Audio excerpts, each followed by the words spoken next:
Healing उन सब चीज़ों के साथ में जोड़ता है, वापस कनेक्ट कराता है नेचर के साथ। और जैसे ही हम वो कनेक्ट होते हैं, हमारे chakras they feel very happy, they are healthy because chakras are also part of the nature. मैं आपसे एक चीज़ डिस्कस करना चाहता हूँ। ये दिस थिंग ऑलवेज़ क्योंकि आप हीलर हैं, आपके पास बहुत अलग-अलग तरीके के पेशेंट्स आते हैं, सब्जेक्ट्स आते हैं जिनकी डिफरेंट-डिफरेंट प्रॉब्लम्स है। आज से मैंने बहुत साल पहले एक रील देखी थी। It was a funny kind of a reel but it has a deep message. It was a satire. उसमें एक लड़की अ, मतलब रील स्टार्ट होती है तो वो अपने पापा के पास जाती है और पापा ऐसे न्यूज़पेपर पढ़ रहे हैं और वो कहती है कि पापा मैं डिप्रेशन में जा रही हूँ। तो जैसे मतलब हमारे पेरेंट्स हैं ना मतलब बात सुनते हैं तो वो कहते हैं बेटा जहाँ भी जाना है मम्मी से पूछ के जाना, ठीक है? And then next cut she goes to her mother and she says मम्मा मैं डिप्रेशन में जा रही हूँ। तो वो उसकी माँ कहती है आगे से कि बेटा अगर तू 9 बजे तक वापस नहीं आई ना तेरे टाँगे तोड़ देंगी, तू बहुत घूम रही है आजकल।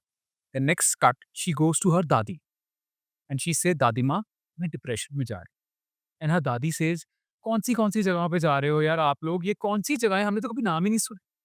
सो आप समझ गए मैं क्या बात कर रहा हूँ और क्या मैसेज दिया हूँ कि व्हाई?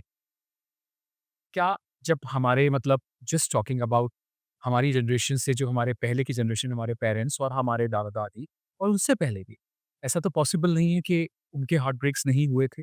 ऐसा तो पॉसिबल नहीं है कि उनके बिज़नेस में लॉस नहीं हुए थे या कोई भी ऐसी चीज़ या they have not faced the death of the loved one या कुछ भी। But why? मैं आपसे ये बात इसलिए कर रहा हूँ, डिस्कस करना चाहता हूँ क्योंकि आप रोज़ इस चीज़ को विटनेस करते हैं। तो वो क्या डिफरेंस आ गया है कि आजकल हमने we are so sensitive towards depression. Depression को हमने ना दोस्त के बना लिया। पहले तो नहीं सुना। While growing up I have not heard my चाचा-चाची, मामा-मामी, एनीवन, माय मॉम-डैड कि यार मुझे एंग्ज़ायटी हो रही है। होती तो उनको भी हो। वो क्या डिफरेंस है? ये बहुत बड़ा डिफरेंस है। अवेयरनेस अवेयरनेस आ गया है कि ये सब चीज़ें वर्ड्स सुनने लग गए हैं।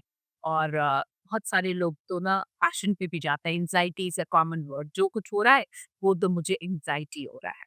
अनदर थिंग, जैसे जैसे साइंस एडवांस कर रही है, टेक्नोलॉजी एडवांस कर रही है, तो डिजीजेस भी एडवांस कर रहे हैं और डिजीजेस भी बढ़ते जा रहे हैं एंड इन एक्चुअल बढ़ते जा रहे हैं। ये लोगों को अफेक्ट हो रहा है।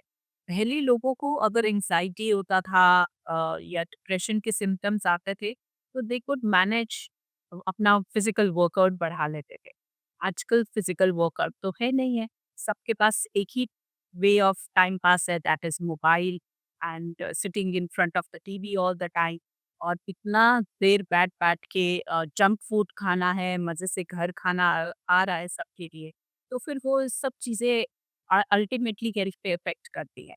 फिर हर एक के पास क्या सॉल्यूशन है, गूगल पे सर्च करो और मोबाइल पे सर्च करो या अपने फ्रेंड से पूछो क्या प्रॉब्लम है, या टीवी पे कुछ ऐसी प्रमोशंस चल रही हैं और उन सब में यही बताता है तुम्हें एबीसीडी ये सिम्पटम है, हार्ट बीट तेज़ हो रही है, पैल्पिटेशंस हो रही हैं, नौसिया फ़ील हो रहा है, ऐसे लग रहा है कि आप जा रहे हो, मरने वाले हो, आपकी साँस नहीं आ रही है, दैट मीन कोई एंग्ज़ायटी। और बस फिर लोगों को लगता है कि मुझे एंग्ज़ायटी है। और जैसे कि खाँसी स्प्रेड होती है ना, तो एक फ्रेंड दूसरे फ्रेंड को बोलता है मुझे एंग्ज़ायटी, तुझे है तो मुझे भी है, और लोगों को लगता है बहुत अच्छी एंग्ज़ायटी हो रहा है। So many people are not aware और वो इस एंग्ज़ायटी के साथ जी रहे हैं, क्योंकि जो सिंसियरली अफेक्टेड है एंग्ज़ायटी से, डिप्रेशन से, they definitely look for a way out. वो हमारे पास आते हैं और वो बात करते हैं कि हमारी ये लाइफ अफेक्ट हो गई है और हमें हीलिंग की ज़रूरत है। और वो बहुत सारी थेरेपीज ट्राई करते हैं, ब्रीदिंग एक्सरसाइजेस करते हैं, बहुत सारे प्राणायाम प्रैक्टिस करते हैं, मेडिटेशन भी करते हैं। बट जो ऐसे ही कॉमनली रूमर स्प्रेड कर रहे हैं, that means may be they are just spreading the word और they want to be a part of the fashion. जो अफेक्टेड है, वो इसके लिए एफर्ट करता है।